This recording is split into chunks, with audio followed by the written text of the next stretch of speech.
Good afternoon. Okay. അപ്പോൾ നമ്മൾ കഴിഞ്ഞ ക്ലാസ്സിൽ ഏതാ ഹിസ്റ്ററി ഓഫ് ഹോസ്പിറ്റൽസിൽ നമ്മൾ ഹോസ്പിറ്റൽ എവല്യൂഷനാ പഠിച്ചുകൊണ്ടിരിക്കുന്നത്. ഓക്കെ, വായിച്ചു നോക്കി എല്ലാവരും കഴിഞ്ഞ ക്ലാസ്സിലേക്ക്. എല്ലാ ദിവസവും ക്ലാസ്സിൽ എടുക്കുന്നത് നമ്മൾ അന്നന്ന് തന്നെ അത് വായിച്ചു നോക്കാം കേട്ടോ. വായിച്ചു നോക്കി അത് മനസ്സിലാക്കി വെക്കുക. മോക്ക് ടെസ്റ്റുകൾ തരുന്നത് കൃത്യമായിട്ട് ഓരോ ദിവസവും തരുന്ന ക്വസ്റ്റ്യൻസും നിങ്ങൾ ചെയ്ത് നോക്കുക. ഓക്കെ, അതിനകത്ത് ഹോസ്പിറ്റൽ എവല്യൂഷനില് നമ്മൾ എത്ര പോയിന്റ് പറഞ്ഞു? ചരക വരെയല്ല പറഞ്ഞു നിർത്തിയത്. സുശ്രുത പറഞ്ഞു, ചരക പറഞ്ഞു. അപ്പൊ നമ്മള് അതിനകത്ത് father of Ayurveda, who is the father of Ayurveda? ആരാണ് ഫാദർ ഓഫ് ആയുർവേദ? ചരക അല്ലെ. ആയുർവേദത്തിന് വളരെയധികം കോൺട്രിബ്യൂഷൻസ് നൽകിയ ഒരു വ്യക്തിയാണ് ചരക എന്ന് പറയുന്നത്. അദ്ദേഹത്തിന്റെ ടെക്സ്റ്റ് ഏതായിരുന്നു? Charaka Samhita. Okay, father of surgery, father of surgery Sushruta. ശുശ്രുതന്റെ ഡെസർട്ടേഷൻ പ്രബന്ധം ഏതാ? ശുശ്രുത സംഹിത. അപ്പൊ അതിനകത്ത് ആ ശുശ്രുതയുടെ സ്പെല്ലിങ് അതൊന്ന് കറക്റ്റ് ചെയ്യാൻ ഞാൻ കഴിഞ്ഞ ക്ലാസ്സിൽ കയറി പറഞ്ഞതാണ്. ഒന്ന് ഇനി ചെയ്യാത്തവരാരുണ്ടെങ്കിൽ അതൊന്ന് കറക്റ്റ് ചെയ്ത് തരാം കേട്ടോ. SUSHRUTA ശുശ്രുത. SUSHRUTA ശുശ്രുത. നിങ്ങൾ ഓപ്ഷൻസ് തരുമ്പോ നോക്കിയൊക്കെ കറക്റ്റ് ആയിട്ട് ചെയ്യുക. Father of surgery Sushruta, father of Ayurveda Charaka. അങ്ങനെ 5 പോയിന്റ്സ് നമ്മൾ കഴിഞ്ഞ ക്ലാസ്സിൽ പോയിന്റ്സ് വരെ പറഞ്ഞതാണ്. അടുത്ത നോക്കിയേ, 6th പോയിന്റ് നോക്കാം നമുക്ക്. Can be trace back to Buddha and Ashoka. Next 6ാമത്തെ എവല്യൂഷൻ എന്ന് പറഞ്ഞു കഴിഞ്ഞാൽ ബുദ്ധന്റെയും അശോകന്റെയും കാലഘട്ടത്തിലേക്ക് തിരിച്ചു വന്നു. ബുദ്ധന്റെയും അശോകന്റെയും കാലഘട്ടത്തിലേക്ക് തിരിച്ചു വന്നു. 7th നോക്കിയേ, during Ashoka's reign, principle of hygiene were followed and C-section എന്ന് പറഞ്ഞ എന്താ? Caesarean section were performed. Hygiene principle C-section, Caesarean sectionും സ്ക്രോൾ ആയി. ഓക്കെ, Caesarean sectionും പെർഫോം ചെയ്തത് അശോകന്റെ കാലഘട്ടത്തിലായിരുന്നു. During Ashoka's reign, principle of hygiene were followed and the C-section were performed. Hygienic principle follow ചെയ്തു, C-section ഒക്കെ പെർഫോം ചെയ്തത് അശോകന്റെ കാലഘട്ടത്തിലായിരുന്നു. Then 8ാമത്തേല് regional hospital for the infirm and destitute were built by Buddha. അശക്തർക്കും നിരാലംബർക്കും വേണ്ടിയിട്ട് inform and destitute, 2 വാക്കുകൾ നമ്മൾ കഴിഞ്ഞ ക്ലാസ്സിൽ പറഞ്ഞതാണ്. ഇൻഫോം എന്ന് പറഞ്ഞ എന്താ?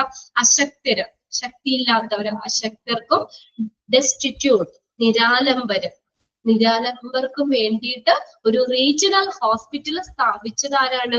ബുദ്ധയാണ്. ഇത് എക്സാമിന് ചോദിക്കാറുണ്ട് കേട്ടോ. ആ ഒരു സെന്റൻസ് ഒന്ന് അണ്ടർലൈൻ ചെയ്തിടാം. Regional hospitals for the infirm and destitute were build by the Buddhas. Regional hospitals for the infirm and destitute were built by the Buddha. Next നോക്കാം, 9th one ആണ് അക്ബേഴ്സ് പീരീഡ്. അക്ബേഴ്സ് പീരീഡിലാണ്, അക്ബറിന്റെ കാലഘട്ടത്തിലാണ് യുനാനി മെഡിസിൻ ഇൻട്രൊഡ്യൂസ് ചെയ്തത്. During Akbar's period, Unani medicine introduced. എക്സാമിന് ചോദിക്കും, in which period Unani medicine introduced? ഏത് പീരീഡിലായിരുന്നു? ഏത് പീരീഡിലാണ് Unani medicine introduce ചെയ്തത്? അക്ബേഴ്സ് പീരീഡ് ആണ്. നോട്ട് ചെയ്തിടാം കേട്ടോ. അപ്പൊ അതിനകത്ത് 8th ഉം 9th ഉം ഇതിന്റെ ക്വസ്റ്റ്യൻസ് ചോദിക്കാറുണ്ട്. 8th വണ്ണിൽ പറഞ്ഞത് regional hospital for the infirm and destitute were build by the Buddha. അശക്തർക്കും നിരാലംബർക്കും വേണ്ടിയിട്ട് ഒരു റീജിയണൽ ഹോസ്പിറ്റൽ സ്ഥാപിച്ചത് ബുദ്ധന്റെ കാലഘട്ടത്തായിരുന്നു. Next Akbar's period, Unani medicine. അവിടെ ഏത് പീരീഡ് ആണെന്ന് ചോദിക്കാം. In which period Unani medicine introduced? ഏത് പീരീഡിലാണ് യുനാനി മെഡിസിൻ ഇൻട്രൊഡ്യൂസ് ചെയ്തത്? ഏത് പീരീഡിലാണ്? Akbar's period. Okay, 9th one. ഇനി യുനാനി മെഡിസിൻ നിങ്ങൾ ആരെങ്കിലും അത് ചെയ്യുന്നുണ്ടോ? യുനാനി ചികിത്സ ചെയ്യുന്നവരുണ്ടോ? ഉണ്ടോ? യുനാനി ട്രീറ്റ്മെന്റ് ചെയ്യുന്നവരുണ്ടോ ആരെങ്കിലും നമ്മുടെ ക്ലാസ്സിൽ? ഉണ്ടോ? നോ, ഇല്ല. കേട്ടിട്ടുണ്ടോ അങ്ങനെ ഒരു ട്രീറ്റ്മെന്റ് യുനാനി? അതിനകത്ത് ഒന്ന് നോട്ട് ചെയ്തിടുക. നിങ്ങളുടെ ഈ ടെക്സ്റ്റിൽ ഒന്ന് എഴുതി വെക്കുക കേട്ടോ. ടെക്സ്റ്റ് ഇല്ലാത്തൊരു നോട്ടിലേക്ക് ഒന്ന് എഴുതാം. ഫാദർ ഓഫ് യുനാനി, എക്സാമിന് ചോദിക്കാറുണ്ട്. Father of Unani, father of Unani, father of Unani, father of Unani ആരാണ്? ഹിപ്പോക്രാറ്റസ്. Hippocrates, HIPPOCRATES. അദ്ദേഹത്തെ വേറെ ഇതും പറഞ്ഞല്ലോ നമ്മള്. ഏതാണ് ഹിപ്പോക്രാറ്റസിന്റെ? Father of medicine, father of medicine ആണ്. അത് ഹിപ്പോക്രാറ്റസ് ആണ്. ഫാദർ ഓഫ് യുനാനി എന്നറിയപ്പെടുന്നതും ആരാണ്? ഹിപ്പോക്രാറ്റസ് ആണ്. അതിന്റെ തന്നിട്ടില്ല, ഇത് നിങ്ങൾ നോട്ട് ചെയ്യാം കേട്ടോ. ഇത് നോട്ട് ചെയ്ത് വെച്ചേ. ഫാദർ ഓഫ് മെഡിസിൻ എന്നറിയപ്പെടുന്നതും ഫാദർ ഓഫ് യുനാനി എന്നറിയപ്പെടുന്ന ഒരാൾ തന്നെയാണ് ഹിപ്പോക്രാറ്റസ്. മാറിപ്പോയത്. HIPPOCRATES. ഇനി നമുക്ക് നോക്കാം. ഇവിടെ പറയുന്നില്ല, ജസ്റ്റ് ജനറൽ ആയിട്ട് ഒന്ന് കേട്ടിരിക്കാൻ വേണ്ടി മാത്രം ഞാൻ പറയാണ്.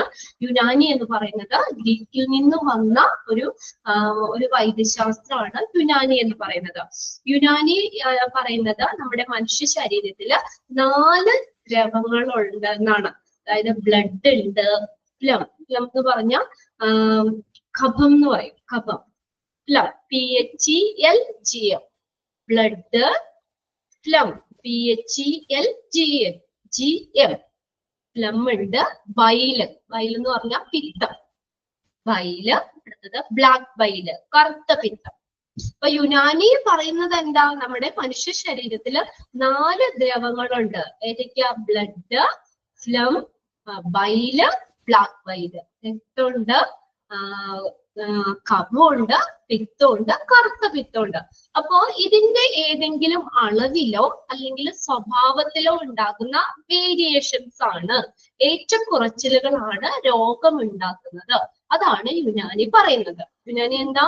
അപ്പൊ ഈ 4 ദ്രവങ്ങള് ഏതൊക്കെയാ? Blood, plum, bile, black bile. അപ്പൊ അതിന്റെ ഏതെങ്കിലും അളവിലോ അല്ലെങ്കിൽ സ്വഭാവത്തിലോ ഉണ്ടാകുന്ന ഏറ്റക്കുറച്ചിലാണ് രോഗം ഉണ്ടാക്കുന്നത്.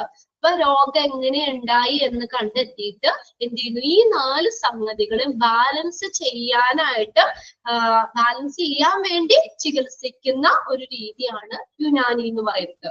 ഈ 4 സംഗതികളും ബാലൻസ് ചെയ്യാൻ വേണ്ടി നമ്മള് ചികിത്സിക്കുന്ന ഒരു രീതിയാണ് യുനാനി ട്രീറ്റ്മെന്റ് എന്ന് പറയുന്നത്. അപ്പൊ അത് സാധാരണ പോലെ തന്നെ നമ്മള് പച്ചമരുന്ന് തന്നെയാണ് അതിന് ഇതായിട്ട് കൊടുക്കുന്നത്. അത് നമ്മൾ ഒന്നില് ഗുളികയുടെ രൂപത്തിലോ അല്ലെങ്കിൽ കഷായ രൂപത്തിലോ ഒക്കെ അവിടെ കൊടുക്കാം യുനാനി ട്രീറ്റ്മെന്റില്. ഓക്കെ, ഇപ്പൊ എന്താണെന്ന് ജസ്റ്റ് ഒന്ന് പറഞ്ഞു എന്നുള്ളൂ കേട്ടോ. ഡീറ്റെയിൽ ഒന്നും നിങ്ങൾക്ക് വേണ്ട. അതായത് ഫാദർ ഓഫ് യുനാനി ആരാന്നുള്ളത് ഒന്ന് നോട്ട് ചെയ്ത് വെക്കുക. ഇതെല്ലാവരും നോട്ട് ചെയ്തോ? ഫാദർ ഓഫ് യുനാനി ആരാണ്? ഹിപ്പോക്രാറ്റസ്. ഓക്കെ, ഇനി നമുക്ക് അടുത്ത കാലഘട്ടത്തിലേക്ക് പോകാം. 17th century. 17th century. 17th century. Okay. Okay, modern system of medicine by arrival Christian missionaries in South India. South India okay.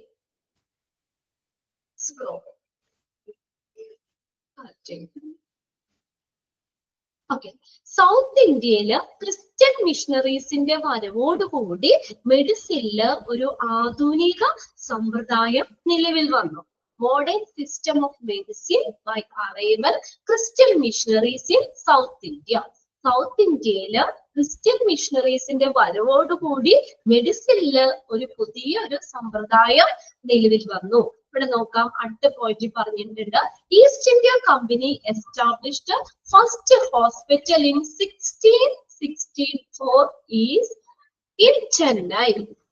East India company first hospital 1664 ചെന്നൈയില് ആർക്ക് വേണ്ടി? സോൾജേഴ്സിന് വേണ്ടിയിട്ടും.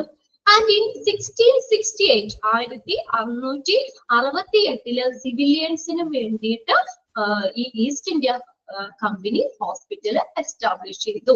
ഇത് ഇതുപോലെ തന്നെ നിങ്ങൾക്ക് എക്സാമിന് ചോദിക്കാം കേട്ടോ. അത് ഇയറും പഠിക്കണം, നിങ്ങൾ എവിടെയാണ് എന്നുള്ളതും നോക്കണം. അപ്പൊ അതിന് 2 ക്വസ്റ്റ്യൻ വരാം. 1664 ചെന്നൈയില്. ആർക്ക് വേണ്ടിയിട്ടാ? സോൾജിയേഴ്സിന് വേണ്ടിയിട്ട്, സോൾജിയേഴ്സ് പട്ടാളക്കാർക്ക് വേണ്ടിയിട്ട്. Then, and in 1668 for civilians, സിവിലിയൻസിന് വേണ്ടിയിട്ട് 1668 സ്ഥാപിച്ചു. സാധാരണക്കാർക്ക് വേണ്ടി 1668 സാധാരണക്കാർക്ക് വേണ്ടിയിട്ട് ചെന്നൈയിൽ തന്നെ ഹോസ്പിറ്റൽ സ്ഥാപിച്ചു. ഇതുപോലെ തന്നെ എക്സാമിന് ചോദിക്കാം.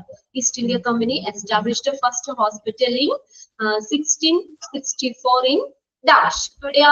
ചെന്നൈയില്. ചെന്നൈ. ആൻഡ് 1668 സിവിലിയൻസിലും 1664 ചെന്നൈയിലും ഹോസ്പിറ്റല് സ്ഥാപിച്ചു. സോൾജിയേഴ്സിന് വേണ്ടിയിട്ട് രണ്ടും ചെന്നൈ തന്നെ. അതിനകത്ത് 1664 സോൾജിയേഴ്സിന് വേണ്ടിയിട്ടും 1668 സിവിലിയൻസ് സാധാരണക്കാർക്ക് വേണ്ടിയിട്ട് ഹോസ്പിറ്റല് ഈസ്റ്റ് ഇന്ത്യ കമ്പനി ചെന്നൈയിൽ സ്ഥാപിച്ചു. ഓക്കെ, അപ്പൊ അവിടെ നമ്മൾ ഇയർ നോക്കണം, ആർക്ക് വേണ്ടിയാന്നുള്ളതും ചോദിക്കാം. നെക്സ്റ്റ് നോക്കിയേ, constant growth during the 18th and early 19th century. സാമാന്യമായ വളർച്ച 18th 19th സെഞ്ചുറിയിൽ ഉണ്ടായി. ഇതുപോലെ തന്നെ സാമാന്യമായ സ്ഥിരമായിട്ടുള്ള ഒരു വളർച്ച 18, 19 സെഞ്ചുറികളിൽ ഉണ്ടായിരുന്നു. First medical college in Calcutta in 1835. ഇതും അണ്ടർലൈൻ ചെയ്തിടാം. ഫസ്റ്റ് മെഡിക്കൽ കോളേജ് എന്നാണ് സ്ഥാപിച്ചത്? എന്നാണ് 1835. എവിടെയാ? കൽക്കട്ടയില്. First medical college in Calcutta in 1835. മുംബൈയില് ഫസ്റ്റ് മെഡിക്കൽ കോളേജ് സ്ഥാപിച്ചെന്ന 1845. 1845 എവിടെയാ സ്ഥാപിച്ചെന്ന് ചോദിക്കാം? മുംബൈയില്. ആൻഡ് ചെന്നൈയില് 1850 ഫസ്റ്റ് മെഡിക്കൽ കോളേജ് സ്ഥാപിച്ചു. കിട്ടിയോ? ഫസ്റ്റ് മെഡിക്കൽ കോളേജ് കൽക്കട്ടയില് 1835, മുംബൈയില് 1845, ചെന്നൈയില് 1850 ഫസ്റ്റ് മെഡിക്കൽ കോളേജ് സ്ഥാപിച്ചു. In 1885 1885 1250 hospitals and dispensaries only reaching 10% of population. എന്താ പറഞ്ഞേക്കുന്നത്? ജനസംഖ്യയുടെ ഒരു 10% എത്തുന്ന രീതിയിൽ 1250 ഹോസ്പിറ്റലുകളും ഡിസ്പെൻസറീസും 1885 നിലവിൽ വന്നു. ഇൻ 1885 1885 ആയപ്പോഴത്തേക്കും 1250 ഹോസ്പിറ്റലുകളും ഡിസ്പെൻസറീസും ജനസംഖ്യയുടെ 10% എത്തുന്ന രീതിയിൽ നിലവിൽ വന്നു. ഇത്രയാണ് അതിനകത്ത് പറഞ്ഞേക്കുന്നത്. ഹോസ്പിറ്റൽ പോലെ തന്നെ കേട്ടോ. ഡിസ്പെൻസറി എന്ന് അറിയാലോ, ഔഷധശാല എന്നുള്ള മീനിങ് അല്ലത്. ഹോസ്പിറ്റലുകളും ഡിസ്പെൻസറീസും ജനസംഖ്യയുടെ 10% എത്തുന്ന രീതിയിൽ നിലവിൽ വന്നു. അത്രയാണ് 17th സെഞ്ചുറിയിൽ വരുന്നത്. അപ്പൊ അതിനകത്ത് നിങ്ങൾ ആ ഇയർ നോക്കണം, അത് എവിടെയാണെന്നുള്ളത് നോക്കണം. രണ്ടും എക്സാമിന് മാറി മാറി ചോദിക്കാം. ഡേറ്റുകളും ഒന്ന് നോക്കി വെക്കുക കേട്ടോ. East India company first hospital ചെന്നൈയില് എന്താണ് 1664 സോൾജേഴ്സിന്, 1668 സിവിലിയൻസ് സാധാരണക്കാർക്ക് വേണ്ടിയിട്ട് ഫസ്റ്റ് ഹോസ്പിറ്റൽ എസ്റ്റാബ്ലിഷ് ചെയ്തു. പിന്നെ ഫസ്റ്റ് മെഡിക്കൽ കോളേജ് കൽക്കട്ടയില് 1835, മുംബൈയില് 1845, ചെന്നൈയില് 1850 സ്ഥാപിച്ചു. 1885 ആയപ്പോഴത്തേക്കും 1250 ഹോസ്പിറ്റലുകളും ഡിസ്പെൻസറീസും ജനസംഖ്യയുടെ 10% എത്തുന്ന രീതിയിൽ നിലവിൽ വന്നു. ഓക്കെ, അത്രയാണ് 17th സെഞ്ചുറിയിൽ. ഇനി അടുത്തത് emergence of hospital in independence. Just അതിന്റെ റേഷ്യോ മാത്രം പറയുന്നുള്ളൂ. ഈ ഒരു സെക്ഷനിൽ നിന്ന് എക്സാമിന് ക്വസ്റ്റ്യൻസ് ഒന്നും അങ്ങനെ ചോദിക്കാറില്ല കേട്ടോ. ജസ്റ്റ് ഒന്ന് നോക്കി പോകാം. ബെഡ് ടു പോപ്പുലേഷൻ റേഷ്യോ എത്രയാ? 1:4,000 ബെഡ് ടു പോപ്പുലേഷൻ റേഷ്യോ. ഒരു ബെഡ് പോപ്പുലേഷൻ എത്രയാ? 4000 പോപ്പുലേഷന് ഒരു ബെഡ്. ജസ്റ്റ് ആ റേഷ്യോ മാത്രമേ ഉള്ളൂ. വെറുതെ ഒന്ന് വായിക്കുന്നുള്ളൂ കേട്ടോ. ഇന്ന് അങ്ങനെ റേഷ്യോ ഒന്നും എക്സാമിന് അങ്ങനെ ഇതുവരെ ചോദിച്ചു കണ്ടിട്ടില്ല. Bed to population ratio 1:4,000. Doctor to population ratio എത്രയാ? 1:6,300. ഡോക്ടർ ടു പോപ്പുലേഷൻ റേഷ്യോ 6300 പോപ്പുലേഷന് ഒരു ഡോക്ടർ എന്ന നിലയിൽ റേഷ്യോ ആണ് 1:6,300. നഴ്സ് ടു പോപ്പുലേഷൻ റേഷ്യോ എത്രയാ? 1:40,000. നഴ്സ് പോപ്പുലേഷൻ റേഷ്യോ ഒരു നേഴ്സ് പോപ്പുലേഷൻ എത്രയാ 40,000. Then at independence ആയപ്പോഴത്തേക്കും 11,000 hospital bed and 7,400 hospitals നിലവിൽ വന്നു. ഇൻഡിപെൻഡൻസ് ആയപ്പോഴത്തേക്കും 11,000 hospital beds 7,400 hospitals നിലവിൽ വന്നു. Then since the past 15 years concept of today's hospital. So എന്താണ് ഒരു 50 വർഷങ്ങളായിട്ട് പുതിയ ഒരു ഹോസ്പിറ്റൽ എന്ന ഒരു ആശയത്തിലേക്ക് നിലവിൽ വന്നു. ഓക്കെ, അത്രയാണ് അതിനകത്ത് പറഞ്ഞേക്കുന്നത്. കഴിഞ്ഞ 50 വർഷങ്ങളായിട്ട് പുതിയൊരു ഹോസ്പിറ്റൽ എന്നൊരു കൺസെപ്റ്റിലേക്ക് വന്നു. അപ്പൊ അതിനകത്തുനിന്ന് ഇന്ന് നമ്മൾ എടുത്ത സെക്ഷനിൽ നമ്മൾ ആ ഇയർ നോക്കണം, എവിടെയാണെന്നുള്ളത് നോക്കണം. പിന്നെ അതിനകത്ത് കോൺസെൻട്രേറ്റ് ചെയ്യാന്ന് പറഞ്ഞാൽ 8th ഉം 9th ഉം ഒന്ന് നോക്കണം. ഏതാ മോളെ 4th point? Mumbai 1st, 2nd, 3rd, 4th പറഞ്ഞല്ലോ. അതിന്റെ ഒപ്പം തന്നെ പറഞ്ഞു പോയില്ലേ medical college, first medical college ഏതാ? ഇതിന്റെ ആണോ? Okay. Disparity. Okay. Disparity in facilities in urban and rural. എന്താ അർബൻ റൂറൽ ഏരിയകളിൽ ആ ഒരു ഫെസിലിറ്റികളിൽ വ്യത്യാസം വന്നു എന്നുള്ളത്. അത് അങ്ങനെയാണല്ലോ. അർബൻ റൂറൽ ഏരിയയിൽ കൊടുക്കുന്ന ഫെസിലിറ്റികളില്ലേ, ഏതാണ്? അർബൻ റൂറൽ ഏരിയയുടെ അടിസ്ഥാനത്തിൽ ഫെസിലിറ്റികളിൽ എന്തുണ്ടാവും? വ്യത്യാസം ഉണ്ടാക്കും ഇതാ പറഞ്ഞിരിക്കുന്നത്. അർബൻ എന്ന് പറഞ്ഞാൽ ഏതാ? അർബൻ ഏരിയ, റൂറൽ അറിയാമോ? അർബൻ എന്ന് പറഞ്ഞാൽ നഗരപ്രദേശത്തും റൂറൽ എന്ന് പറഞ്ഞാൽ ഗ്രാമപ്രദേശം. അർബൻ നഗരപ്രദേശം. അപ്പൊ നഗരങ്ങളിലുള്ള അല്ലെങ്കിൽ പട്ടണത്തിലൊക്കെ കിട്ടുന്ന ആ ഒരു ഫെസിലിറ്റി ആവില്ല ഒരു ഗ്രാമപ്രദേശത്തുള്ള ഹോസ്പിറ്റലുകളിൽ. അപ്പൊ അർബൻ റൂറൽ ഏരിയകളിൽ ആ ഫെസിലിറ്റികളിൽ എന്തുണ്ട്? വ്യത്യാസം ഉണ്ട്. ഫെസിലിറ്റിയിൽ വ്യത്യാസം ഉണ്ടായിരുന്നു എന്നുള്ളത്. അപ്പൊ അങ്ങനെ എത്ര പോയിന്റ്? 6 പോയിന്റ് അതിനകത്ത് പറയുന്നത്. ആ ഒരു സെക്ഷനിൽ നിന്നോ അങ്ങനെ ക്വസ്റ്റ്യൻ കണ്ടിട്ടില്ല കേട്ടോ. ഇത്രയാണ് നമ്മൾ ആ ഹിസ്റ്ററി ഓഫ് ഹോസ്പിറ്റലിൽ നമ്മൾ പറയുന്നത്. ഓക്കെ, ഇത്രയും കാര്യങ്ങളൊക്കെ ഒരുവിധമൊക്കെ ക്ലിയർ ആയോ നിങ്ങൾക്ക്? ഞാൻ പറഞ്ഞ ആ പോയിന്റ്സുകൾ പ്രത്യേകം ഒന്ന് നോട്ട് ചെയ്തിടാം കേട്ടോ. 8th, 9th പോയിന്റുകൾ ഇന്ന് പറഞ്ഞ കാര്യമാട്ടോ പറഞ്ഞേക്കുന്നത്. 7th പോയിന്റും നോട്ട് ചെയ്തിട്ടോ. അശോകന്റെ കാലഘട്ടത്തിലാണ് principle of hygiene caesarean section ഒക്കെ പെർഫോം ചെയ്തെന്നുള്ളത് നോക്കാം. പിന്നെ റീജിയണൽ ഹോസ്പിറ്റൽ ഇൻഫോം ഡെസ്റ്റിറ്റ്യൂട്ട് ആയിട്ടുള്ളവർക്ക് റീജിയണൽ ഹോസ്പിറ്റൽ ബിൽഡ് ചെയ്തത് ബുദ്ധയാണെന്ന് പറഞ്ഞു. പിന്നെ അക്ബേഴ്സ് പീരീഡിലാണ് യുനാനി മെഡിസിൻ ഇൻട്രൊഡ്യൂസ് ചെയ്തത്.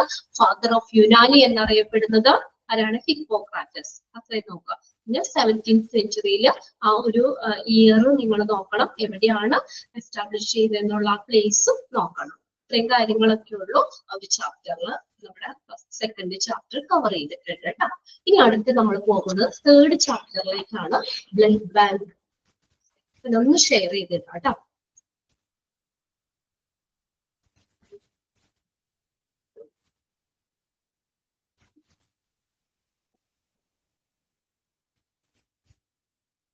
ഹിസ്റ്ററി നല്ല ചാപ്റ്റർ അല്ലായിരുന്നോ? കഥ പോലെ അങ്ങ് കേട്ട് പോകേണ്ട അത്രയും ഒരു ഇതുള്ളൂ. അടുത്ത ചാപ്റ്റർ ഞങ്ങൾക്ക് ഷെയർ ചെയ്തിട്ട്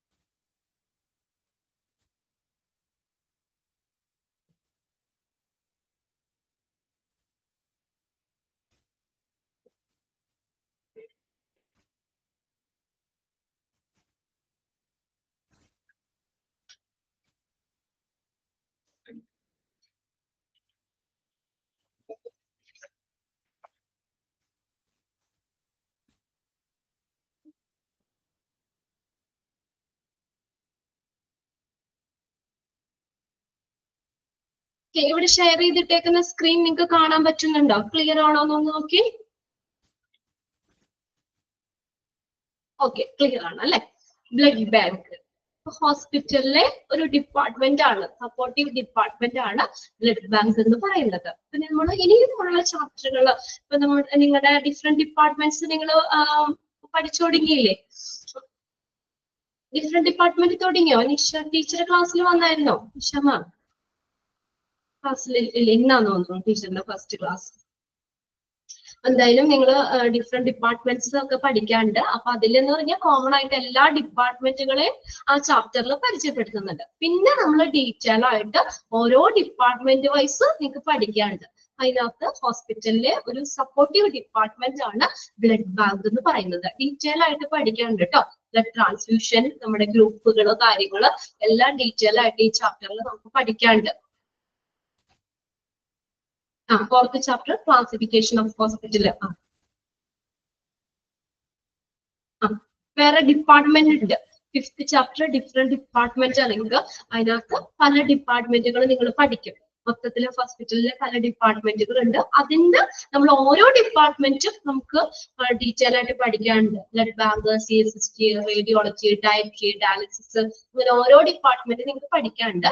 നമ്മൾ ഹോസ്പിറ്റലിന്റെ ഒരു അറ്റ്മോസ്ഫിയറിലേക്ക് കയറാൻ പോവുകയാണ്. അതിനെ ബേസ് ചെയ്ത് നോക്കുമ്പോൾ ഇൻട്രൊഡക്ഷൻ ഹിസ്റ്ററി കഴിഞ്ഞ് ഞാൻ എടുക്കുന്ന മൂന്നാമത്തെ ചാപ്റ്റർ ആണ് ബ്ലഡ് ബാങ്ക് എന്ന് പറയുന്നത്. എല്ലാവരും കേട്ടിട്ടുണ്ടല്ലോ ബ്ലഡ് ബാങ്ക് എന്ന്? കേട്ടിട്ടില്ലേ ബ്ലഡ് ബാങ്ക്? എന്താ സംഭവം? ബ്ലഡ് ബാങ്ക് എന്താ? അതിന്റെ പേജ് നമ്പർ ടെക്സ്റ്റില് നിങ്ങളൊന്ന് നോക്കിയേ. ചാപ്റ്റർ ഓർഡർ ആയിട്ടല്ലേ കൊടുത്തേക്കുന്നേ? Introduction, history.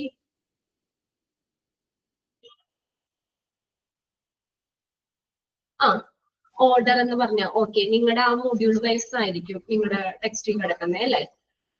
മൊഡ്യൂള് 2 വരുന്ന ചാപ്റ്റർ ആണ് കേട്ടോ. മൊഡ്യൂള് 2 ഫോർത്ത് ചാപ്റ്റർ ആണ് ബ്ലഡ് ബാങ്ക്. ഇനി ഞാൻ എടുക്കുന്ന എല്ലാം മൊഡ്യൂള് 2 മൊഡ്യൂളില് 1 2 ചാപ്റ്റർ എടുത്തിട്ടുള്ളൂ, ഇൻട്രൊഡക്ഷനും ഹിസ്റ്ററി. ഓക്കെ, ഇനി എല്ലാ ചാപ്റ്ററും മൊഡ്യൂള് 2 എടുക്കുന്നത് കേട്ടോ. ഇതുമായിട്ട് ഡിപ്പാർട്ട്മെന്റ് ഓരോ ഇതുമായിട്ട് റിലേറ്റ് ചെയ്ത് വരുന്ന ടോപ്പിക്കുകളാണ് ഇനി നമ്മൾ ഇനി ചാപ്റ്ററുകൾ കണ്ടിന്യൂസ് ആയിട്ടാണ് വരുന്നത്. ഒന്ന് നോക്കിയ ടെക്സ്റ്റിൽ നിങ്ങൾ ബ്ലഡ് ബാങ്ക് എന്ന് പറഞ്ഞ മൊഡ്യൂള് 2 4ാമത്തെ ചാപ്റ്റർ കിട്ടിയോ? നോക്കി.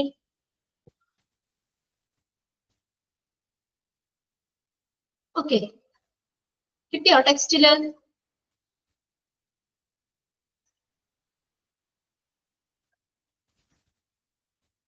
ആർക്കെങ്കിലും കണ്ടുപിടിച്ചോ?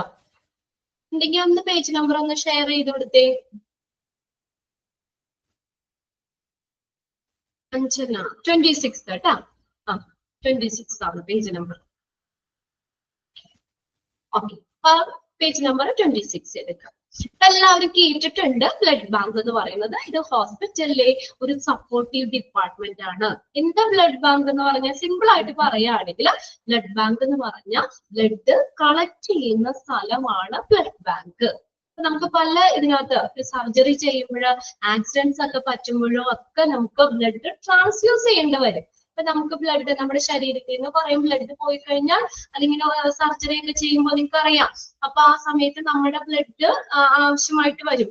അപ്പൊ എന്ന് പറഞ്ഞാൽ അന്നേരം നമ്മൾ ആളെ അന്വേഷിച്ച് കണ്ടുപിടിക്കേണ്ട ആവശ്യമില്ല. ഇപ്പൊ ബ്ലഡ് ബാങ്കില് എല്ലാ ടൈപ്പ് ഓഫ് ബ്ലഡുകളും അവൈലബിൾ ആയിരിക്കും. അപ്പൊ നമുക്ക് അവിടെ ബ്ലഡ് ബാങ്കിൽ നിന്ന് ബ്ലഡ് എടുക്കാൻ പറ്റും. ഹോസ്പിറ്റലിലെ ഒരു സപ്പോർട്ടീവ് ഡിപ്പാർട്ട്മെന്റ് ആണ് ബ്ലഡ് ബാങ്ക് എന്ന് പറയുന്നത്.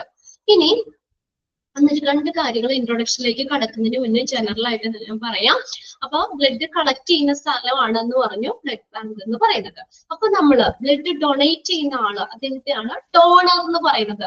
ആരെങ്കിലും ബ്ലഡ് ഡൊണേറ്റ് ചെയ്യാറുണ്ടോ? ഡൊണേറ്റ് ചെയ്തിട്ടുണ്ടോ ബ്ലഡ്? ആരെങ്കിലൊക്കെ നമ്മുടെ ക്ലാസ്സിൽ ബ്ലഡ് ഡൊണേറ്റ് ചെയ്തവരുണ്ടോ? ഇല്ലേ? എന്തെങ്കിലുമൊക്കെ ഷെയർ ചെയ്യട്ടോ. ഉണ്ട്. ഓക്കെ, പിന്നെ വേറെ ആരാ ഉള്ളേ? ആരാണ്? ലിച്ചി ബിപിൻ ഷെയർ ബ്ലഡ് ഡൊണേറ്റ് ചെയ്തിട്ടുണ്ടെന്ന് പറഞ്ഞു. ഓക്കെ, നല്ലൊരു കാര്യമാണ് ബ്ലഡ് ഡൊണേറ്റ് ചെയ്യുന്നത്. ഓക്കെ, എന്തായാലും ഇപ്പൊ എന്ന് പറഞ്ഞു കഴിഞ്ഞാല് ബ്ലഡ് നമ്മുടെ ബോഡിയിൽ നിന്ന് കളക്ട് ചെയ്യുന്ന ബ്ലഡ് അവര് ബ്ലഡ് ബാഗിലാണ് സ്റ്റോർ ചെയ്യുന്നത്. അപ്പൊ ഈ എടുക്കുന്ന ബ്ലഡ് ക്ലോട്ട് ആവാതിരിക്കാനായിട്ട് എന്താ anticoagulant, example heparin, blood കട്ടയാവാതിരിക്കാൻ സഹായിക്കുന്ന ഒരു ഡ്രഗ് ആണത്. Anticoagulant, ANTICO YAGULANT. ഇത് ജസ്റ്റ് ഒന്ന് കേട്ടിരുന്നാൽ മതി കേട്ടോ, അതൊന്നും ഇതിനകത്ത് വന്നില്ല. എന്നുവെച്ചാൽ ഒരു ആന്റി കൊയാഗുലന്റ്, ഹെപ്പാരിൻ ഒരു എക്സാമ്പിൾ ആണ്. ആന്റി കൊയാഗുലന്റുമായിട്ട് മിക്സ് ചെയ്തിട്ടാണ് അവര് ബ്ലഡ് ബാഗിൽ ബ്ലഡ് സ്റ്റോർ ചെയ്ത് വെക്കുന്നത്. അപ്പൊ നമ്മുടെ ശരീരത്തിൽ എത്ര ലിറ്റർ ബ്ലഡ് ഉണ്ടെന്ന് അറിയോ? എത്ര ലിറ്റർ? 5 ലിറ്റർ ബ്ലഡ് ഉള്ളത്. 5 liters of blood. 5 litre blood നമ്മുടെ ശരീരത്തിലുള്ളത്. ഇനി ഇപ്പൊ നമ്മൾ ബ്ലഡ് ഡൊണേറ്റ് ചെയ്തിട്ടുള്ളവർക്ക് അറിയാം, നേരെ ബ്ലഡ് ഡൊണേറ്റ് ചെയ്യാനല്ല, ബ്ലഡ് ഡൊണേറ്റ് ചെയ്യുന്നതിന് മുന്നേ പ്രീ ഡൊണേഷൻ ചെക്കപ്പുകൾ നടത്തും. അതായത് 1-2 കാര്യങ്ങൾ നോട്ട് ചെയ്യണം. നമുക്കിപ്പോ ബ്ലഡ് ഡൊണേറ്റ് ചെയ്യണമെങ്കിൽ നമ്മുടെ വയസ്സ് 18 to 65, 18 മുതൽ 65 വയസ്സിനുള്ളിലുള്ളവർക്ക് മാത്രമേ ബ്ലഡ് ഡൊണേറ്റ് ചെയ്യാൻ പാടുള്ളൂ. ഏജ് ലിമിറ്റ് ഉണ്ട് അവിടെ. 18 മുതൽ 65 വയസ്സിലുള്ളവർക്ക് ഉള്ളില് ഏജ് ഉള്ളവർക്ക് മാത്രമേ ബ്ലഡ് ഡൊണേറ്റ് ചെയ്യാൻ പാടുള്ളൂ. പിന്നെ വെയിറ്റ് 45 kg മുകളിലായിരിക്കണം. വെയിറ്റ് ഇതുണ്ട്, 45 കിലോയ്ക്ക് മുകളിലുള്ളവർക്ക് മാത്രമേ ബ്ലഡ് ഡൊണേറ്റ് ചെയ്യാൻ പറ്റത്തുള്ളൂ. അല്ലെങ്കിൽ അവർക്ക് ആരോഗ്യം വേണ്ടേ, ബോഡി അതിനനുസരിച്ച് ഫിറ്റ് ആയിട്ടിരിക്കണം. പിന്നെ ആരോഗ്യമുള്ള ഒരാൾക്ക് 3 മാസത്തിലൊരിക്കൽ എത്ര ലിറ്റർ, എന്തോരന്നറിയോ? ലിറ്റർ അല്ല, എന്തോരം 300 ml ബ്ലഡാ കൊടുക്കുന്നത് കേട്ടോ.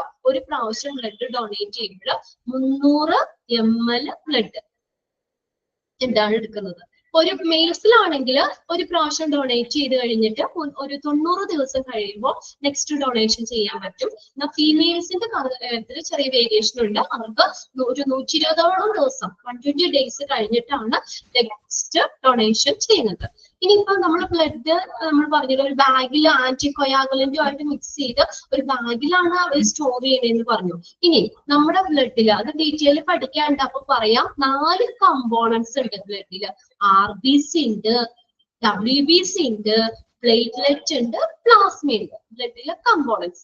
ഇങ്ങനെയുള്ള ബ്ലഡിലെ 4 കമ്പോണൻസും സെപ്പറേറ്റ് ചെയ്തിട്ടാണ് എന്ത് ചെയ്യുന്നത്, സ്റ്റോർ ചെയ്യുന്നത്. അല്ലാതെ മൊത്തം ബ്ലഡ് ഒരുമിച്ചല്ല അവര് സ്റ്റോർ ചെയ്ത് വെക്കുന്നത്. ബ്ലഡിലെ കമ്പോണൻസ് ഓരോന്നും അത് ഒരു മെഷീൻ ഉണ്ട്, സെൻട്രിഫ്യൂജ് എന്ന് പറയുന്ന ഒരു മെഷീനിൽ ഇട്ടിട്ട് ബ്ലഡിലെ ഓരോ കമ്പോണൻസും എന്ത് ചെയ്യുന്നു, സെപ്പറേറ്റ് ചെയ്തിട്ട് സ്റ്റോർ ചെയ്ത് വെക്കുന്നത്. അതായത് ഇപ്പൊ ബ്ലഡ്, എനിക്കിപ്പോ എന്റെ ബ്ലഡിൽ RBC കുറവാണെങ്കിൽ എനിക്ക് RBC മാത്രം മതി, full കയറ്റണ്ട.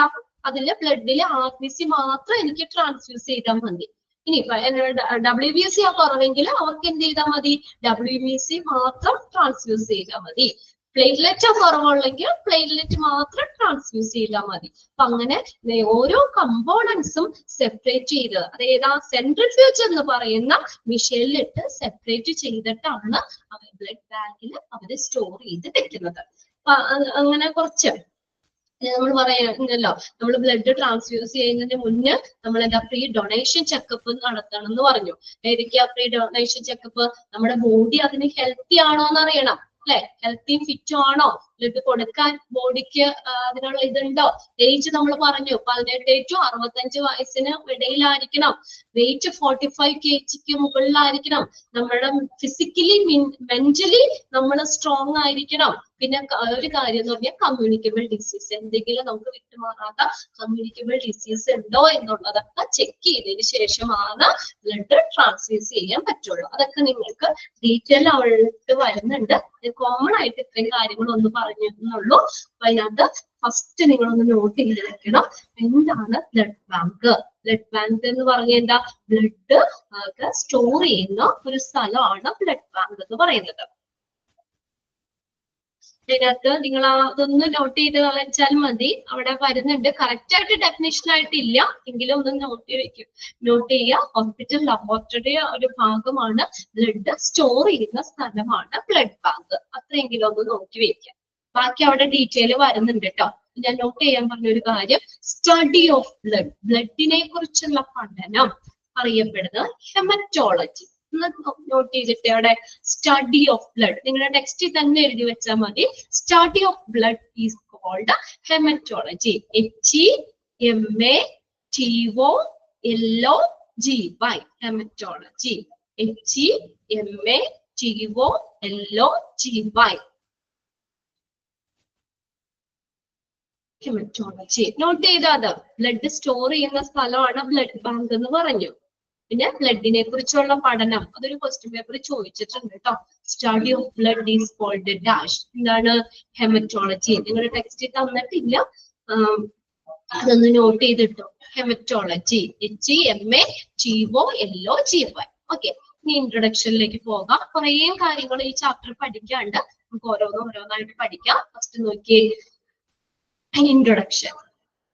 The term blood bank generally refers to a department of the hospital, usually within a clinical pathology. Pathology എന്ന് പറഞ്ഞാൽ എന്താ? Study of disease. രോഗങ്ങളെ കുറിച്ചുള്ള പഠനം. Pathology. Study of disease. Pathology is the study of disease. Clinical pathology laboratory where the storage of blood product take place and where pre-transfusion and blood compatibility testing is executed. Pre-transfusion. Transfusion എന്ന് പറഞ്ഞാൽ എന്താണ്? Transfer of blood from one person to another. ഇതിനകത്ത് ഒത്തിരി ഉപയോഗിക്കുന്ന ഒരു വേർഡാണ് കേട്ടോ, transfusion. അതൊന്ന് നോട്ട് ചെയ്തെടുത്തോ. The process of transferring blood from one person to another. ഒരാളിൽ നിന്ന് മറ്റൊരാളിലേക്ക് ബ്ലഡ് ട്രാൻസ്ഫ്യൂസ് ചെയ്യുന്നതിനെയാണ് ട്രാൻസ്ഫ്യൂഷൻ എന്ന് പറയുന്നത്. The transfer of blood from one person to another. Transfusion. And ഇവിടെ നോക്കിയ പ്രീ ട്രാൻസ്ഫ്യൂഷൻ, അതായത് ട്രാൻസ്ഫ്യൂഷന് മുന്നേ, ഒരാളിൽ നിന്ന് ബ്ലഡ് മറ്റൊരാളിലേക്ക് ട്രാൻസ്ഫർ ചെയ്യുന്നതിന് മുന്നേ. Pre transfusion and blood compatibility. Compatibility എന്ന് വെച്ചാൽ അനുയോജ്യമായ. മീനിങ് അറിയില്ലാത്തവര് ടെക്സ്റ്റിൽ തന്നെ എഴുതി വെച്ചോട്ടോ. അനുയോജ്യമായ. Testing is executed. എക്സിക്യൂട്ട് ചെയ്യാന്ന് വെച്ചാൽ പെർഫോംഡ്, നിർവഹിക്കുക. ഇപ്പൊ എന്താ അവിടെ പറഞ്ഞേക്കുന്നേ? ബ്ലഡ് ബാങ്ക് എന്ന് പറഞ്ഞത് ഏതാണ്? ഹോസ്പിറ്റലിലെ ഒരു ഡിപ്പാർട്ട്മെന്റ് ആണ്. Generally refers to a department of hospital, usually within a clinical pathology laboratory.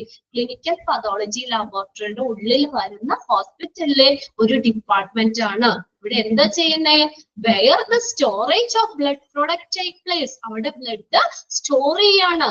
എങ്ങനെയാ? Where pre-transfusion and blood compatibility testing is executed. അത് വെറുതെ സ്റ്റോർ ചെയ്ത് വെക്കുകയാണോ?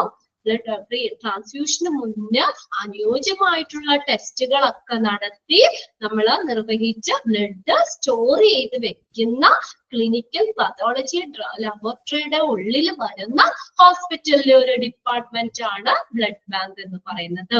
ഇവിടെ നോക്കിയേ, എന്താണ്?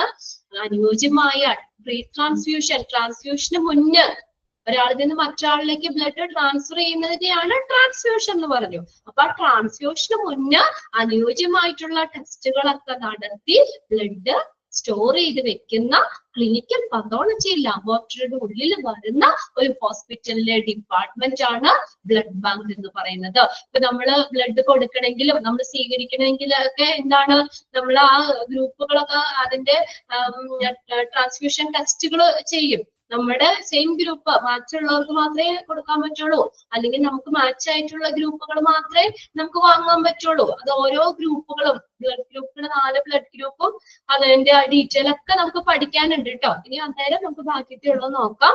എന്തായാലും എന്താണ്, ട്രാൻസ്ഫ്യൂഷന് മുന്നേ അനുയോജ്യമായ ടെസ്റ്റുകളൊക്കെ നടത്തി ബ്ലഡ് സ്റ്റോർ ചെയ്ത് വെക്കുന്ന ഒരു ഹോസ്പിറ്റലിലെ ഡിപ്പാർട്ട്മെന്റ് ആണ് ബ്ലഡ് ബാങ്ക് എന്ന് പറയുന്നത്. കിട്ടിയല്ലോ?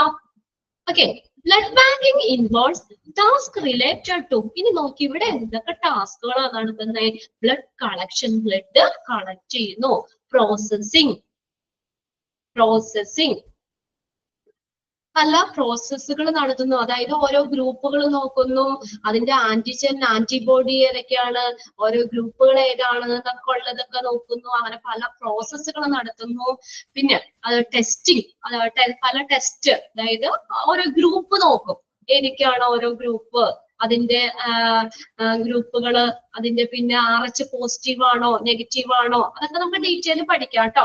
അപ്പൊ നമുക്ക് അന്നേരം പറയാം ഓരോ ഗ്രൂപ്പുകളും അതിന്റെ പോസിറ്റീവ് ഉണ്ട് നെഗറ്റീവ് ഉണ്ട്. അങ്ങനെ ടെസ്റ്റിംഗ് നോക്കുന്നു, സെപ്പറേഷൻ ഓരോന്നിനെ സെപ്പറേറ്റ് ചെയ്യുന്നു, ആൻഡ് സ്റ്റോറേജ്, എന്നിട്ട് ബ്ലഡ് ഒക്കെ സ്റ്റോർ ചെയ്യുന്നു. ഇത്രയും ടാസ്കുകളാണ് അവിടെ ബ്ലഡ് ബാങ്കിൽ നടക്കുന്നത്. അതൊന്ന് അണ്ടർലൈൻ ചെയ്തിട്ട് ഏതൊക്കെ ടാസ്കുകളാണ് വരുന്നത്? Blood collection, processing, testing, separation and storage. എല്ലാവരും എന്നോട് ഒന്ന് പറഞ്ഞു പോവാ കേട്ടോ. Blood collection, processing, testing, separation and storage. ഇത്രയും ടാസ്കുകൾ ഒക്കെയാണ് ബ്ലഡ് ബാങ്കിൽ നടക്കുന്നത്. WHO പഠിച്ചല്ലോ. എന്താണ് എക്സ്പാൻഡഡ് ഫോം? ഫസ്റ്റ് ചാപ്റ്ററിൽ നമ്മൾ പഠിച്ചില്ലേ? World health organisation WHO developed a global approach to blood safety to curtail. Curtail എന്ന് വെച്ചാൽ reduce, കുറയ്ക്കുക. Curtail, reduce അല്ലെങ്കിൽ കുറയ്ക്കുക. To reduce the burden of disease due to unsafe blood transfusion. എന്താണ്?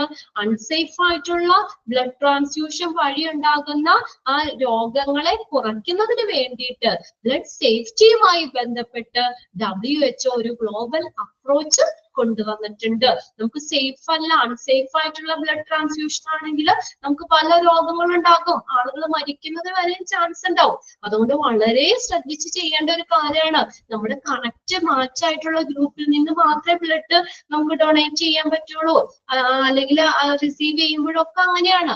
അതായത് അൺസേഫ് ആയിട്ടുള്ള ബ്ലഡ് ട്രാൻസ്ഫ്യൂഷൻ വഴി ഉണ്ടാകുന്ന രോഗങ്ങള് അതിന്റെ ആ ഒരു ബർഡൻ കുറയ്ക്കുന്നതിന് വേണ്ടിയിട്ട് WHO ഒരു ഗ്ലോബൽ അപ്രോച്ച് കൊണ്ടുവന്നിട്ടുണ്ട്. നോക്കിയേ, an average person carry almost 5 liters of blood. എത്ര ലിറ്റർ അണ്ടർലൈൻ ചെയ്തിട്ടേ? എക്സാമ്പിൾ ചോദിക്കാട്ടോ. Average person carries 5 liters of blood. 5 litre blood ഉള്ളത്. It circulate the body through blood vessel and is pumped through the heart. നമുക്കറിയാം heart ആണ് blood pump ചെയ്യുന്നത്. Pumping organ ആരാ? Blood pump ചെയ്യുന്നത് pumping organ ആരാ?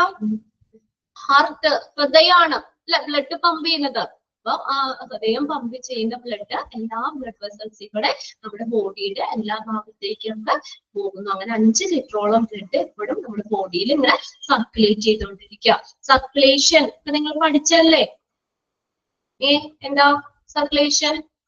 നമ്മുടെ ഹൃദയത്തിന് എത്ര ചേംബർ ഉണ്ട്? മനുഷ്യ ഹൃദയത്തിന് എത്ര ചേംബറാണുള്ളേ? എത്ര ചേംബർ? 4 ചേംബർ അല്ലേ? Right atrium, left atrium, right ventricle, left ventricle, അങ്ങനെ 4 ചേംബർ ഉള്ളത്. അപ്പൊ ആദ്യം റൈറ്റ് ഏട്രിയം വലതുവശത്ത് ഉള്ള നമ്മുടെ ശരീരത്തിലുള്ള ജസ്റ്റ് ഒന്ന് കേട്ടിരുന്നാൽ മതി കേട്ടോ, നോട്ട് ചെയ്യൊന്നും വേണ്ട.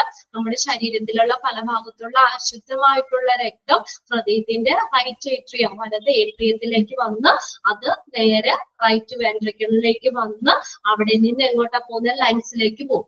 ലങ്സിൽ ചെല്ലുമ്പോ എന്താ പറ്റുന്നത്? ലങ്സ് എന്ത് പറയും? അതായത് അശുദ്ധ രക്തമാണ്. അശുദ്ധ രക്തം എന്ന് പറഞ്ഞാൽ കാർബൺ ഡൈ ഓക്സൈഡിന്റെ അളവ് കൂടുതലുള്ള രക്തമാണ്. അപ്പൊ ലങ്സിലേക്ക് ഈ അശുദ്ധ രക്തം ചെല്ലുമ്പോ ലങ്സ് എന്ത് പറയും? ഞാൻ ഈ ബ്ലഡ് എടുത്തോളാം, തിരിച്ചെടുത്ത. അപ്പൊ ആ അശുദ്ധ രക്തം, അതായത് കാർബൺ ഡൈ ഓക്സൈഡിന്റെ അളവ് കൂടുതലുള്ള ബ്ലഡ് ലങ്സ് എടുത്തിട്ട് ഓക്സിജൻ റിച്ച് ആയിട്ടുള്ള അശുദ്ധ രക്തം, ഓക്സിജനേറ്റഡ് ബ്ലഡ് ലങ്സ് തിരിച്ചു തരും. അപ്പൊ എന്തായി? പ്യുവർ ബ്ലഡ് ആയി അല്ലെ? അതായത് ഓക്സിജന്റെ അംശം കൂടുതലുള്ള ബ്ലഡ്, ആ blood oxygenated blood lungs carbon dioxide എടുത്തിട്ട് ലങ്സ് എന്ത് ചെയ്യുന്നു? ഓക്സിജനെ നമുക്ക് കൊടുക്കുന്നു. അപ്പൊ ശുദ്ധ രക്തമായി, ഓക്സിജനേറ്റഡ് ബ്ലഡ് ആയി.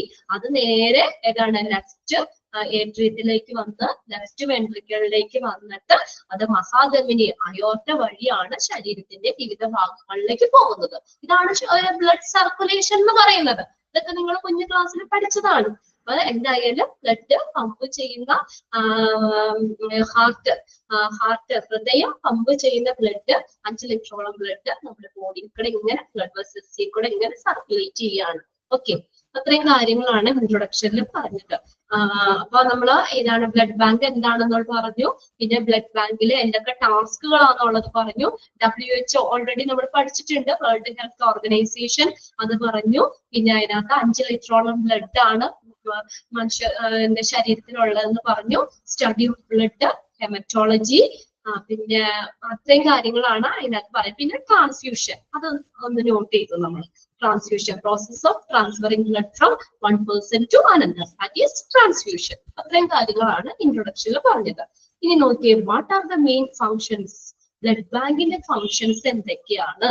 അപ്പൊ ഇതിനകത്ത് ചോദിക്കാം, ബ്ലഡ് ബാങ്കിന്റെ ഫങ്ഷൻസിൽ ഇൻക്ലൂഡ് ചെയ്തത് ഏത് അല്ലെങ്കിൽ ഇൻക്ലൂഡ് ചെയ്യാത്തത് ഏത് എന്ന് ചോദിക്കാം. The hospital blood bank functions are ഏതൊക്കെയാണ്? ഫസ്റ്റ് നോക്കിയേ, swift respond to urgent request for blood and blood component. Swift എന്ന് പറഞ്ഞാൽ എന്താ? റാപ്പിഡ്, പെട്ടെന്ന്. സ്വിഫ്റ്റ്, SWIFT, പെട്ടെന്ന്, rapid. Swift respond to urgent request for blood components. എന്താണ്? ബ്ലഡ് കമ്പോണൻസ് ആവശ്യമായിട്ടുള്ള അല്ലെങ്കിൽ അർജന്റ് റിക്വസ്റ്റ് അനുസരിച്ച് പെട്ടെന്ന് റെസ്പോണ്ട് ചെയ്യുന്നു. നമ്മളിപ്പോ ബ്ലഡ് ആവശ്യപ്പെട്ട് കഴിഞ്ഞാൽ നാളെ തരാം അല്ലെങ്കിൽ അടുത്ത ആഴ്ച തരാം അങ്ങനെയാ പറയാ. ബ്ലഡ് ബാങ്കിൽ ബ്ലഡ് എപ്പോഴാണോ നമ്മൾ ആവശ്യപ്പെടുന്നത് അപ്പൊ തന്നെ അർജന്റ് റിക്വസ്റ്റ് അനുസരിച്ച് ബ്ലഡ് കമ്പോണന്റ് എത്തിക്കണം. അതിനോട് പെട്ടെന്ന് റെസ്പോണ്ട് ചെയ്യണം. ഓക്കെ, പറഞ്ഞിരിക്കുന്ന ഫസ്റ്റ് പോയിന്റിലെ swift respond to urgent request for blood components. Blood കമ്പോണൻസിന്റെ അത്യാവശ്യമായിട്ടുള്ള റിക്വസ്റ്റ് അനുസരിച്ച് അതിനോട് പെട്ടെന്ന് റെസ്പോണ്ട് ചെയ്യണം. അതായത് എപ്പോഴാണോ നമ്മൾ ആവശ്യപ്പെടുന്നത് അപ്പൊ തന്നെ അത് അവിടെ അവൈലബിൾ ആയിരിക്കണം, അല്ലെ, നമുക്ക് കിട്ടണം. അടുത്ത് നോക്കിയേ, validating pre transfusion sample and request to reserve the blood and blood component.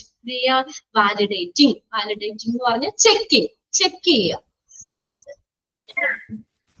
Checking pre transfusion samples, അതായത് ട്രാൻസ്ഫ്യൂഷൻ ചെയ്യുന്നതിന് മുന്നുള്ള പ്രീ ട്രാൻസ്ഫ്യൂഷൻ സാമ്പിളുകൾ ചെക്ക് ചെയ്യുന്നു. And request to reserve the blood and blood product. Reserve request അനുസരിച്ച് ബ്ലഡും blood പ്രോഡക്ട്സും ഒക്കെ എന്ത് ചെയ്യുന്നു? അവിടെ റിസർവ് ചെയ്യുന്നു, സ്റ്റോർ ചെയ്ത് വെക്കുന്നു. പ്രീ ട്രാൻസ്ഫ്യൂഷൻ സാമ്പിളുകൾ ചെക്ക് ചെയ്യുന്നു, പിന്നെ ബ്ലഡും ബ്ലഡ് പ്രോഡക്ട്സും ഒക്കെ റിക്വസ്റ്റ് അനുസരിച്ച് തന്നെ എന്ത് ചെയ്യുന്നു? റിസർവ് ചെയ്യുന്നു, സ്റ്റോർ ചെയ്ത് വെക്കുന്നു. പിന്നെ evaluation of immunological suitability between donor and patient. ഉണ്ടോ? ഇവാലുവേഷൻ ചെയ്യുന്നു, അസസ് ചെയ്യുന്നു, വിലയിരുത്തുന്നു. ഇമ്മ്യൂണോളജിക്കൽ സ്യൂട്ടബിലിറ്റി, രോഗപ്രതിരോധ ശേഷി. ഇമ്മ്യൂണോളജിക്കൽ സ്യൂട്ടബിലിറ്റി, ഇമ്മ്യൂണോളജിക്കൽ സ്യൂട്ടബിലിറ്റി എന്താ? രോഗപ്രതിരോധ ശക്തി.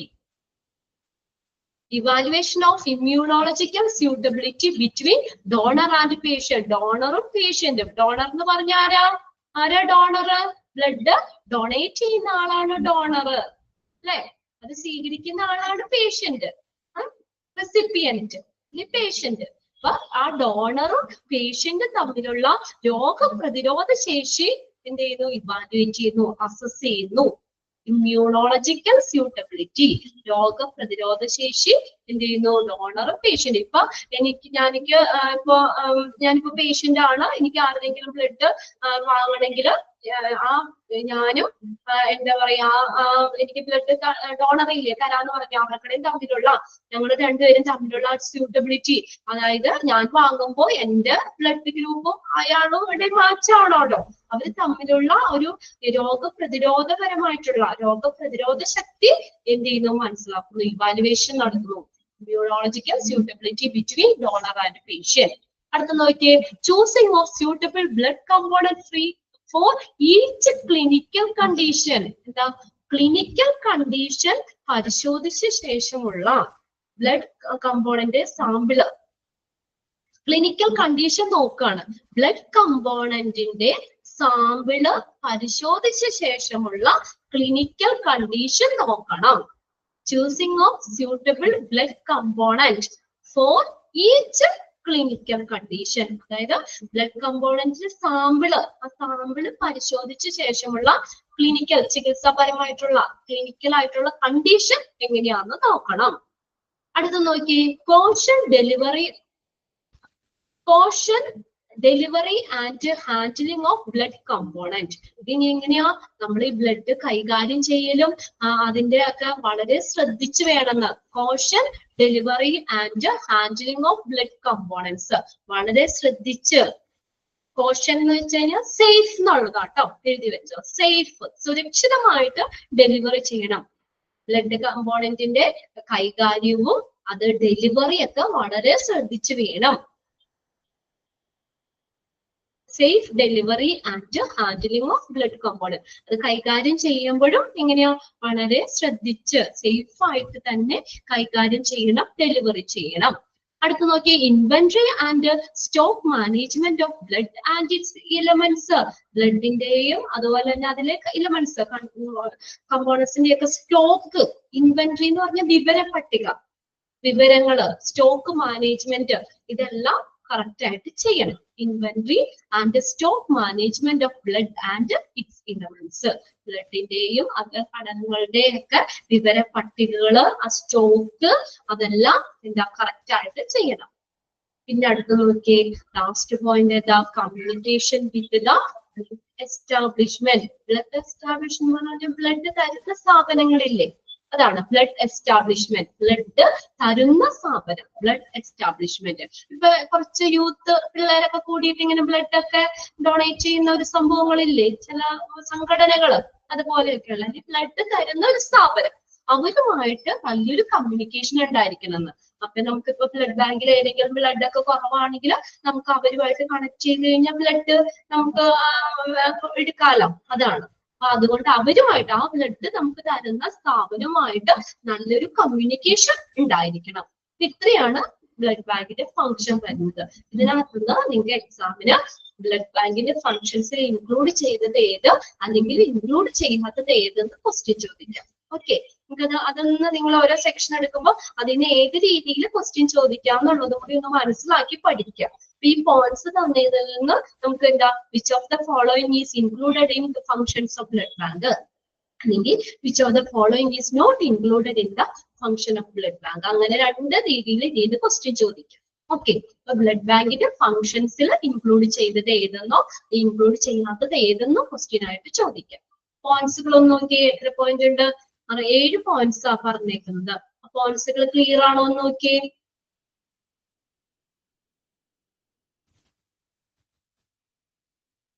പോയിന്റ്സ് ക്ലിയർ ആണോ? അർജന്റ് റിക്വസ്റ്റ് അനുസരിച്ച് പെട്ടെന്ന് എന്ത് ചെയ്യുക, റെസ്പോണ്ട് ചെയ്യുക, പ്രീ ട്രാൻസ്ഫ്യൂഷൻ സാമ്പിളുകൾ ചെക്ക് ചെയ്യുക, പിന്നെ റിക്വസ്റ്റ് അനുസരിച്ച് ബ്ലഡ് പ്രോഡക്റ്റ് ഒക്കെ സ്റ്റോർ ചെയ്ത് വെക്കാം. ഡോണറും പേഷ്യന്റും തമ്മിലുള്ള ഇമ്മ്യൂണോളജിക്കൽ സ്യൂട്ടബിലിറ്റി, രോഗപ്രതിരോധ ശക്തി നോക്കണം. പിന്നെ അടുത്ത് നമ്മള് clinical condition, blood component sample പരിശോധിച്ച ശേഷമുള്ള ക്ലിനിക്കൽ കണ്ടീഷൻ നോക്കണം. പിന്നെ ബ്ലഡ് കമ്പോണന്റ്സ് ഒക്കെ നമ്മൾ ശ്രദ്ധയോ സേഫ് ആയിട്ട് ഹാൻഡിൽ ചെയ്യണം, അത് ഡെലിവറി ചെയ്യണം.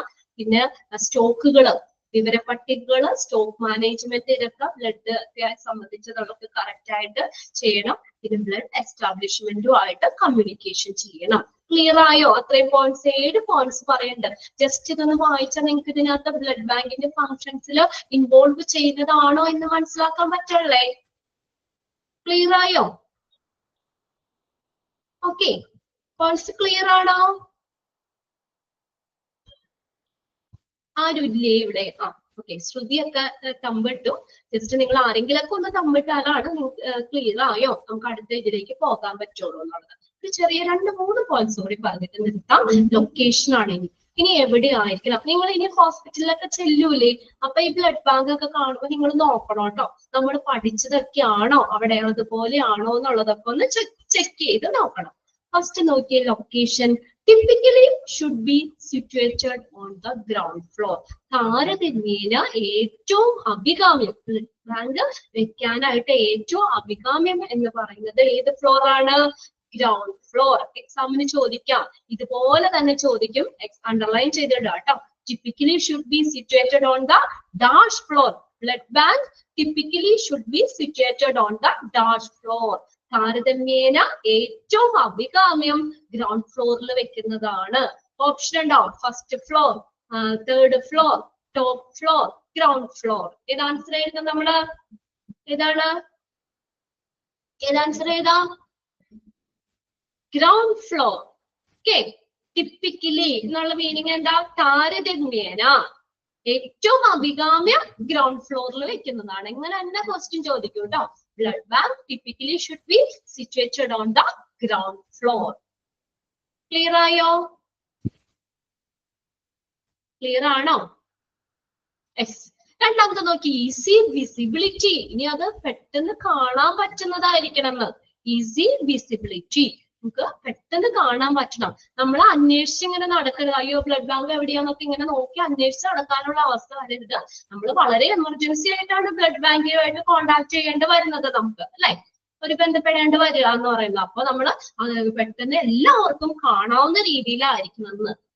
ഏതെങ്കിലും ഡിപ്പാർട്ട്മെന്റിന്റെ ഉള്ളിൽ കൊണ്ടുവന്ന് വെക്കോ, അല്ലെങ്കിൽ ഏതെങ്കിലും ഒരു ബിൽഡിങ്ങിന്റെ ബാക്കിലോ ഒരു കോർണറിലോ അങ്ങനെയൊന്നും വെക്കാതെ എല്ലാവർക്കും നല്ല വിസിബിൾ ആയിട്ടുള്ള സ്ഥലത്തായിരിക്കണം ബ്ലഡ് ബാങ്കിന്റെ location. Easy visibility, easy visible ആയിരിക്കണം.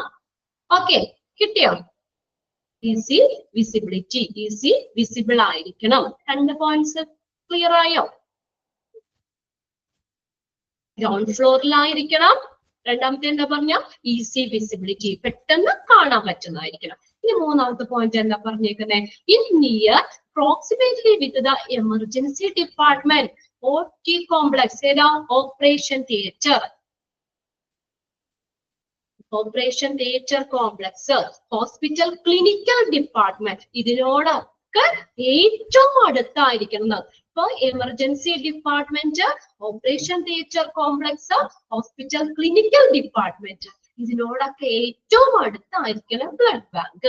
എന്താ അങ്ങനെ പറയാൻ കാര്യം? ഇപ്പൊ എമർജൻസിയിൽ നിന്നൊക്കെ വളരെ എമർജൻസി ആയിട്ട് അത്യാഹിതമായിട്ടൊക്കെ കൊണ്ടുവരുന്ന പേഷ്യൻസ്, അപ്പൊ പെട്ടെന്ന് ബ്ലഡ് ഒക്കെ ആവശ്യമൊക്കെ വരാം. അപ്പൊ പെട്ടെന്ന് എടുക്കുന്നതിനൊക്കെ വേണ്ടിയിട്ട് അതിനോട് ചേർന്ന്, പിന്നെ അതുപോലെ ഓപ്പറേഷൻ തിയേറ്റർ സർജറി ഒക്കെ ചെയ്യുമ്പോൾ പെട്ടെന്ന് ബ്ലഡ് ഒക്കെ ആവശ്യമായിട്ട് വരാം.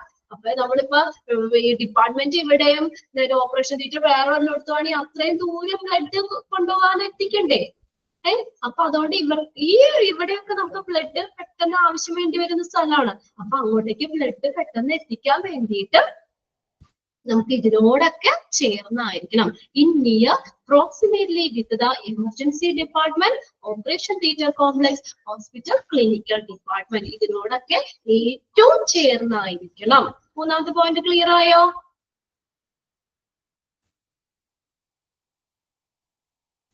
യെസ്. ഇനി അടുത്ത് നോക്കിയേ, നാലാമത്തെ പോയിന്റ് എന്താ? It will have A distinct entry and exit with the wide corridors and waiting space to curtail the traffic congestion. They are distinct or separate. ഒരു പ്രത്യേകം എൻട്രി എക്സിറ്റ് പോയിന്റ് ഉണ്ടായിരിക്കണം. കയറാനും പുറത്തേക്ക് ഇറങ്ങാനും ഉള്ള ഒരു പ്രത്യേകം എൻട്രി എക്സിറ്റ് പോയിന്റ് വേണം. വിത്ത് വൈഡ് കോറിഡോർസ്, വിശാലമായുള്ള ഇടനാഴിയും വെയിറ്റിംഗ് സ്പേസ് വേണം. അതായത് ഇപ്പൊ ബ്ലഡ് ഡൊണേറ്റ് ചെയ്യാൻ പറ്റുന്ന ചെല്ലുന്നവർക്കൊക്കെ ഇരിക്കണ്ടേ, അല്ലെങ്കിൽ വല്ല ടെസ്റ്റ് വെയിറ്റ് ചെയ്യുന്നവർക്കോ അങ്ങനെയൊക്കെ ആയിട്ട് അവര് വെയിറ്റ് ചെയ്യാനൊക്കെ വേണ്ടിയിട്ട് ഒരു വിശാലമായിട്ടുള്ള ഒരു ഇടനാഴിയും വെയിറ്റിംഗ് സ്പേസും ഉണ്ടായിരിക്കണം. എന്തിനു വേണ്ടിയിട്ടാ? To curtail traffic congestion. Curtail എന്ന് വെച്ചാൽ റെഡ്യൂസ്, കുറയ്ക്കുക, റെഡ്യൂസ് കുറയ്ക്കുക, കർട്ടൈൽ കുറയ്ക്കുക, റെഡ്യൂസ് കുറയ്ക്കുക എന്നുള്ളത്. അപ്പൊ ആ ട്രാഫിക് കൺജക്ഷൻ, ട്രാഫിക് തിക്കും തിരക്കും കുറയ്ക്കുന്നതിന് വേണ്ടിയിട്ട് പ്രത്യേകം എൻട്രി എക്സിറ്റ് വേണം. നല്ല വിശാലമായ ഇടനാഴിയും വെയിറ്റിംഗ് സ്പേസും വേണം. അല്ലെങ്കിൽ ഇങ്ങനെ ഇടുങ്ങിയൊക്കെ ഇരിക്കുകയാണെങ്കിൽ അങ്ങോട്ടും ഇങ്ങോട്ടൊക്കെ ആളുകൾ പോകുമ്പോൾ തിക്കും തിരക്കാവൂലേ? ആ ട്രാഫിക് തിരക്ക് കുറയ്ക്കാൻ വേണ്ടി വിശാലമായ ഇടനാഴിയും വെയിറ്റിംഗ് സ്പേസും വേണം. വെയിറ്റ് ചെയ്യാനായിട്ട് പ്രത്യേകം വെയിറ്റിംഗ് സ്പേസ് ഒക്കെ വേണം. ഇനി ലാസ്റ്റ് പോയിന്റ് നോക്കിയേ, it must be a spacious. Spacious എന്ന് വെച്ചാൽ വിശാലമായതായിരിക്കണം. ഇറ്റ് മസ്റ്റ് ബി സ്പേഷ്യസ്, അത് വിശാലമായതായിരിക്കണം. It must be spacious through with minimum public entry. Public entry കുറച്ചുകൊണ്ട് വിശാലമായതായിരിക്കണം. It must be spacious through with minimum public entry. Public entry എല്ലാവർക്കും അങ്ങോട്ടേക്ക് പ്രവേശനം വേണ്ട. അതായത് പബ്ലിക് എൻട്രി കുറച്ചുകൊണ്ട് അവിടെ വിശാലമായിരിക്കണം. സ്പേഷ്യസ് എന്നാ വിശാലമായ. ഇറ്റ് മസ്റ്റ് ബി സ്പേഷ്യസ്, ഇത് വിശാലമായതായിരിക്കണം. Through with minimum public entry. എന്തിനാ? So that there is no interface with the work of the lab technician. Lab ടെക്നീഷ്യന്റെ വർക്കിനെ തടസ്സപ്പെടുത്താത്ത രീതിയിൽ, അതായത് ടെക്നീഷ്യന്മാരൊക്കെ ലാബിൽ ഓരോന്ന് ടെസ്റ്റ് ചെയ്യുകയൊക്കെ ചെയ്യുമ്പോൾ എപ്പോഴും ഒക്കെ ഇങ്ങനെ ആളുകളൊക്കെ പോകുവാണെങ്കിൽ അവർക്കൊരു ഡിസ്റ്റർബൻസ് ആയിരിക്കും. അവരുടെ വർക്കിൽ കോൺസെൻട്രേറ്റ് ചെയ്യാൻ പറ്റില്ല, അല്ലെ? അപ്പൊ നമുക്ക് എന്താ ആ ലാബ് ടെക്നീഷ്യന്റെ ഒക്കെ വർക്കിനെ തടസ്സപ്പെടുത്താത്ത രീതിയിൽ പബ്ലിക് എൻട്രി കുറയ്ക്കണം with minimum public entry. Public entry കുറച്ചുകൊണ്ട് വിശാലമായിരിക്കണം. മനസ്സിലായോ? Last point, it must be spacious. ഇത് തീർച്ചയായിട്ടും വിശാലമായിരിക്കണം. With minimum public entry. Public entry കുറച്ചുകൊണ്ട് എന്തിനു വേണ്ടിയിട്ടാ? No interface with the work of the lab technician. Lab ടെക്നീഷ്യന്റെ വർക്കിനെ തടസ്സപ്പെടുത്താത്ത രീതിയിൽ പബ്ലിക് എൻട്രി കുറച്ചുകൊണ്ട് വിശാലമായതായിരിക്കണം. ഇത്രയും പോയിന്റ്സ് ആണ് ലൊക്കേഷനിൽ വരുന്നത്. ഓക്കെ, ക്ലിയർ ആയോ? 5 പോയിന്റ്സും. ഫസ്റ്റ് പറഞ്ഞു എന്താണ് ഈ ബ്ലഡ് ബാങ്ക് വെക്കാൻ ഏറ്റവും അഭികാമ്യം ഏതാണ്? ഗ്രൗണ്ട് ഫ്ലോർ ആണെന്ന് പറഞ്ഞു. പിന്നെ അടുത്ത് ഈസി വിസിബിലിറ്റി, പെട്ടെന്ന് കാണാൻ പറ്റുന്നതായിരിക്കണം. പിന്നെ അടുത്ത് emergency department, operation theatre complex, hospital, clinical department എന്നിവയോടൊക്കെ ഏറ്റവും അടുത്തായിരിക്കണം എന്ന് പറഞ്ഞു. പിന്നെ അടുത്തത് പ്രത്യേകം എൻട്രി എക്സിറ്റ് വേണം. ഒരു വിശാലമായിട്ടുള്ള ഇടനാഴിയും വെയിറ്റിംഗ് സ്പേസും വേണം. എന്തിനു വേണ്ടിയിട്ടാ? ട്രാഫിക് കൺജങ്ഷൻ കുറയ്ക്കുന്നതിന് വേണ്ടിയിട്ട്, ട്രാഫിക്കിന്റെ തിക്കും തിരക്കും ഒക്കെ കുറയ്ക്കുന്നതിന് വേണ്ടിയിട്ട്. ഇത് ഏറ്റവും 5ാമത്തെ പോയിന്റ്, ലാസ്റ്റ് പോയിന്റ് എന്താ? അത് വിശാലമായിരിക്കണം. പക്ഷെ എന്താ? പബ്ലിക് എൻട്രി കുറയ്ക്കണം. എന്തിനു വേണ്ടിയാ? so that there is no interface with the work of the lab technician. Lab ടെക്നീഷ്യന്റെ വർക്കിനെ തടസ്സപ്പെടുത്താത്ത രീതിയിൽ പബ്ലിക് എൻട്രി കുറച്ചുകൊണ്ട് വിശാലമായിരിക്കണം. ഇത്രയും കാര്യങ്ങൾ നിങ്ങൾ അടുത്ത ക്ലാസ്സിലേക്ക് ഒന്ന് നോക്കി വെക്കുക കേട്ടോ. ഓക്കെ, ക്ലിയർ ആയില്ലേ? നമ്മളെ ബ്ലഡ് ബാങ്ക് എന്താണെന്ന് പറഞ്ഞു, ബ്ലഡ് ബാങ്കിന്റെ ഫങ്ഷൻസ് എന്തൊക്കെയാണെന്ന് പറഞ്ഞു, ലൊക്കേഷനും പറഞ്ഞു. ഓക്കെ, അടുത്ത ക്ലാസ്സിലേക്ക് ഇത്രയൊന്ന് വായിച്ചു വെക്കുക കേട്ടോ. Okay, thank you.